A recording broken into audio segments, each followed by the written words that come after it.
campanha para a manutenção do nosso grupo. Participe acessando nosso site.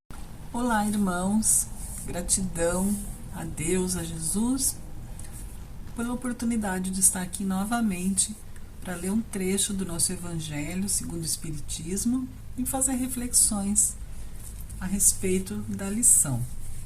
Então, hoje nós vamos ler no capítulo 13, que a sua mão esquerda não saiba o que faz a sua mão direita, o item 12. Que é uma instrução do Espírito São Vicente de Paulo, de Paris, de 1858, e ele fala sobre a beneficência. Então ele nos diz assim: sejam bons e caridosos e terão em suas mãos a chave para entrar no céu. Toda a felicidade eterna está contida nesse ensinamento de Jesus. Amem-se uns aos outros. É somente pelo devotamento ao próximo que a alma pode elevar-se a regiões espirituais superiores. Ela apenas encontrará felicidade e consolação na prática da caridade.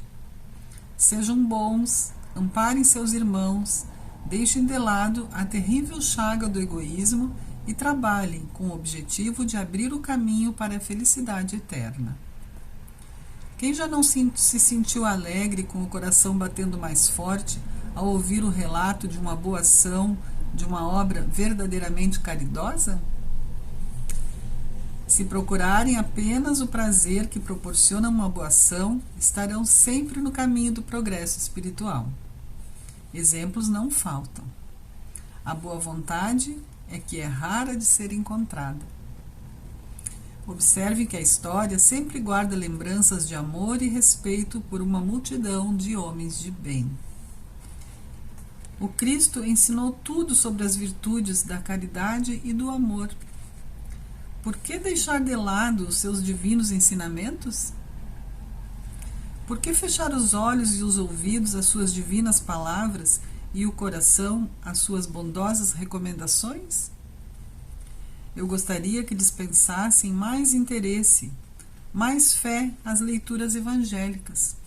No entanto, desprezam o Evangelho, fazendo dele uma palavra vazia, uma carta fechada. Deixam esse admirável código moral entregue ao esquecimento. Seus males provêm apenas do abandono voluntário a esse resumo das leis divinas. Leiam essas páginas que mostram todo o devotamento de Jesus, meditem sobre elas e certamente aprenderão muito. Homens fortes, preparem-se. Homens fracos, façam da doçura e da fé suas ferramentas. Sejam mais convincentes e constantes na propagação da doutrina espírita. Deus permite que nos manifestemos a vocês apenas para encorajar e estimular o zelo e as virtudes que já possuem. Mas, se cada um quisesse estimular esse zelo e essas virtudes, bastaria apenas a sua própria vontade e a ajuda de Deus. E as manifestações espíritas são necessárias, especialmente para os que possuem os olhos fechados e os corações impacientes. A caridade é a virtude fundamental que deve sustentar todas as virtudes terrenas, pois sem ela as outras não existem. Sem a caridade não existe esperança de um futuro melhor, nem interesse moral que nos sirva de guia. Sem a caridade, a fé desapareceria, pois a fé é apenas um raio de luz que faz brilhar uma alma caridosa. A caridade é a âncora eterna da salvação em todos os mundos. É a mais pura emanação do próprio Criador. É a virtude mais elevada que Ele nos oferece. Como desconhecer essa suprema bondade? Qual coração seria tão perverso a ponto de desprezar e expulsar esse sentimento puramente divino? Qual seria o filho bastante mau para se revoltar contra esse doce carinho, a caridade? Não ouso falar do que fiz, porque os espíritos também são modestos em relação às suas obras. Mas acredito naquela que comecei como uma das que mais deve contribuir para o alívio dos nossos semelhantes. Vejo com frequência os espíritos pedirem como missão continuar minha tarefa. Eu as vejo, minhas queridas e bondosas irmãs, em sua missão divina, praticando a virtude que eu recomendei, sentindo toda a alegria que proporciona essa existência de devotamento e sacrifício. É uma grande alegria para mim ver o quanto o caráter de vocês é nobre, o quanto a missão que abraçaram é amada e protegida. Homens de bem, de boa e forte vontade, unam-se para continuar a obra de propagar a caridade. No próprio exercício dessa virtude encontrarão a recompensa, pois não existe alegria espiritual que ela não proporcione já na vida presente. Sejam unidos, amem-se uns aos outros, conforme os ensinamentos do Cristo. Que assim seja. São Vicente de Paulo, né, nos dando aqui a sua contribuição em relação à caridade. Muito lindo, né, tudo isso. E ele já começa nos falando, né, no mandamento maior, o amor. Amem-se uns aos outros. A gente sabe que o caminho é o amor, né? Que quando a gente conseguir colocar o olhar de amor em tudo o que nos rodeia, a gente consegue se elevar. A gente faz essa mudança tão necessária e tão desejada, né? A gente caminha para a felicidade. Porque tudo o que nos atrapalha a caminhada, tudo o que nos incomoda, tudo o que a gente não quer que nos aconteça, é tudo o que nos afasta do amor, ou tudo o que nos impede de chegar nesse ponto desse amor sublimado, né? Que Jesus veio, que ensinou com tanta propriedade naquela época e hoje, tão atual e sempre será, né? E ali ele vai nos falando, então, se a gente fizer a caridade, buscando só o prazer que isso nos proporciona nas boas ações, a gente segue já dessa mesma maneira no caminho do progresso espiritual. E quem nunca experimentou esse prazer, né, quando a gente faz algum bem para alguém, qualquer que seja, em qualquer intensidade, em qualquer grau, qualquer coisa de bem a gente faz, e a gente se sente tão bem, tão pleno, que a gente quer fazer de novo e quer fazer um pouquinho mais. E a gente divide com os irmãos e as pessoas sentem a nossa vibração e querem também fazer alguma coisa, porque o bem contagia. Ele nos invade, ele nos envolve e contagia o meio, porque aquela satisfação, aquele prazer é tão intenso, é tão sublime, que irradia no meio onde a gente está envolvido. E a gente se sente tão bem que quer fazer mais e mais e mais para sentir sempre aquela satisfação, né, interior. É como ele disse aqui, né? A boa vontade é que não é assim, né, tão fácil de encontrar, né? Um pouco rara de ser encontrada. Mas no momento que a pessoa faz uma vez, ela já tem a lembrança daquele benefício, daquelas bênçãos que recebeu, daquela satisfação interior, e vai sempre querer procurar fazer mais e melhorar, né? E a gente vai chegar num momento em que a nossa vida inteira vai ser tão envolvida na caridade, no bem, no amor, né? Que vai ser todos os nossos atos e ações espontâneos, voltados para o bem dos nossos irmãos, para o bem do todo, porque a gente sabe que precisamos caminhar para o ponto aonde a gente sai de dentro de si, né, e vive a vida coletiva, né, pensando nos outros. Deixa o eu, o meu, né, de lado, e vamos então viver pensando no nosso, né, em todos nós, no nosso bem-estar, nas nossas coisas. A divisão inclusive do amor, né? Dividindo uns com os outros, uma troca. E aí a gente vai sublimando essa caminhada e ampliando esse bem-estar, né, moral e espiritual. E olha o chamamento que ele nos traz, né? O Cristo ensinou tudo sobre as virtudes da caridade e do amor. E aí ele traz esse chamamento sério e grave, né? Sobre a leitura do Evangelho, né? Leiam essas páginas que mostram todo o devotamento de Jesus, meditem sobre elas, certamente aprenderão muito, e é o que a gente faz e sempre aprende, né? Mesmo que a gente volte para a mesma lição, parece que ela tem alguma coisa ali para nos ensinar que a gente não viu na leitura anterior, né? A gente se modifica quando a gente volta a ler a mesma coisa, já não somos mais os mesmos, então a gente já tem mais um entendimento diferente, né? Por isso é necessário meditar, porque a gente vai aprender muito, realmente. E ele nos diz aqui, né, que a gente esquece, né? Deixam esse admirável código moral entregue ao esquecimento. Precisamos fazer do Evangelho um guia de conduta, né? Que a gente encontra aqui toda a caminhada, todo o direcionamento, né? Todo o ensinamento.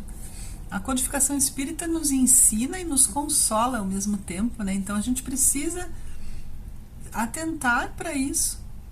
A gente já não pode mais dizer que não sabia, que ninguém falou, né? A gente tem à disposição todas essas leis morais, né? Para que a gente consiga tirar de dentro desses ensinamentos condições de nos aperfeiçoar e de nos elevar.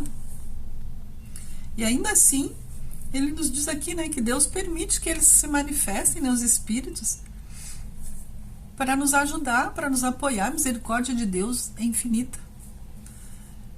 E aí ele diz ali, mas apenas para encorajar e estimular o zelo e as virtudes que a gente já possui. Porque tudo que a gente possui de virtudes e de vícios são construção nossa. Ninguém vai construir nada por nós. Se construímos coisas erradas, nós somos responsáveis.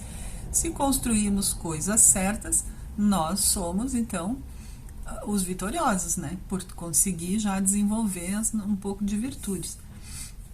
E ele mesmo nos diz, se cada um quisesse estimular esse zelo e essas virtudes em si mesmo, né? Bastaria apenas a própria vontade e a ajuda de Deus, né? O pedido sincero. E aí ele complementa dizendo que as manifestações espíritas são necessárias, especialmente para os que possuem os olhos fechados e os corações impacientes. E a gente precisa ter muita humildade para saber que os nossos olhos ainda não estão abertos, né? Que a gente ainda tem muita falha, não enxerga muita coisa e precisaríamos nos esforçar um pouco mais para que a gente abrisse mais os olhos, ampliasse mais a nossa consciência para a nossa vida eterna, né? Para a nossa vida espiritual, para todas essas relações existentes entre a vida espiritual e a vida material, aqui nós enquanto encarnados, as nossas comunicações e contatos, todo esse apoio, todo esse manancial de bênçãos que Deus nos envia de tantas formas diferentes, né? A gente precisa estar mais atento para isso, abrir mais os nossos olhos para ver exatamente o que acontece e aproveitar para melhorar a nossa caminhada, para amenizar um pouco as dificuldades que a gente tem no momento de passar pelas provas, né, que vão corrigir a nossa conduta. Ele nos fala aqui que a caridade é a virtude fundamental que deve sustentar todas as virtudes terrenas, pois sem ela as outras não existem. A caridade é uma base, né? Sem a caridade não existe esperança e um futuro melhor. Não existe interesse moral que nos sirva de guia, né? Não tem outro. A caridade ela é a base fundamental de tudo. Quando a gente consegue exercer essa virtude, muitas outras vêm por consequência automática, né? ele diz ali que muito importante também, eu achei assim, a caridade é a âncora eterna da salvação em todos os mundos. Não é só aqui, não é um privilégio só nosso. E a gente precisa saber, né, que a gente também não vai passar toda a nossa eternidade na Terra, e aprendendo o exercício da caridade, ela vai ser utilizada em todos os mundos onde a gente estiver um dia. E outra coisa que ele nos fala também muito especial é que no próprio exercício dessa virtude encontrarão a recompensa, pois não existe alegria espiritual que ela não proporcione já na vida presente. Sejam unidos, amem-se uns aos outros conforme os ensinamentos de Jesus. E é isso ali, a gente conseguindo fazer o exercício da caridade, outras virtudes vão se desenvolvendo, né? Por consequência, paciência, resignação, tolerância, muitas outras vão se desenvolvendo em consequência da caridade, e a gente vai encontrando a paz do espírito que a gente tanto deseja, a felicidade, mesmo que relativa à nossa condição, ao nosso momento evolutivo, ao planeta que a gente está inserido nesse momento, mas a gente consegue sentir a paz relativa, a felicidade relativa que a gente puder construir dentro de nós, né? Então vamos nos esforçar para ser mais caridosos, para desenvolver o amor dentro de nós, porque o amor é o caminho, né? Jesus nos disse isso. Meus irmãos, a reflexão então sobre essa lição, sobre a beneficência, era essa, tá? Nesse momento, então vamos passar para as preces e radiações. Vibrações coletivas. Irmãos, vamos unir nossas almas confiantes para dedicar nosso pensamento e sentimentos fraternos para quem precisa, quem está carente de saúde e de paz. Convidamos todos os irmãos a manterem seus corações e pensamentos vibrando nas preces que faremos a Deus, a partir deste momento, em favor daqueles a quem endereçarmos nossas vibrações. Prece para os enfermos. Neste momento, abrimos uma corrente de vibrações em benefício de nossos irmãos enfermos, que se encontram em nossas casas, hospitais, casas de caridade e demais locais onde se acham passando por dolorosas provações. Senhor, pedimos alívio para esses irmãos, que o teu infinito amor permita que os divinos mensageiros possam deles se aproximar, suavizando-lhes o sofrimento. Senhor, se as tuas leis permitirem, que possam recuperar a saúde e tenham muita coragem e esperanças sob a tua misericórdia infinita. Prece para os desencarnados. Pai, lembramos com muito carinho dos nossos irmãos desencarnados, pedindo tuas bênçãos a esses irmãos queridos, que possam despertar para a realidade espiritual sob a luz da verdade e do teu sublime amor. Que se esclareçam, se libertem de todas as perturbações, reanimem-se e progridam, envolvidos na força da tua amorosa proteção. Prece para os lares. Pai, precisamos que o teu amor ilumine os nossos lares, afastando as trevas da incompreensão, dos vícios, do sofrimento, das perturbações espirituais. Ajuda-nos, Pai, a compreender que somos todos teus filhos, formando uma família com quem temos a necessidade de aprender a amar, auxiliando-nos uns aos outros. Que em nossos lares reine a harmonia e a paz sob as tuas bênçãos divinas. Prece para a paz no mundo. Em ti, Senhor, está a força suprema do bem e da paz que governa o universo. Abençoa os dirigentes de todas as nações, especialmente os do nosso país, que saibam governar bem sob a tua proteção, no sentido da ordem e da fraternidade universal. Prece de encerramento. Graças, Senhor, por esses momentos felizes e pela assistência amorosa dos bons espíritos. Abençoa-nos, seja feita a tua vontade. Despede-nos na tua paz. Assim seja. Campanha para a manutenção do nosso grupo. Participe acessando nosso site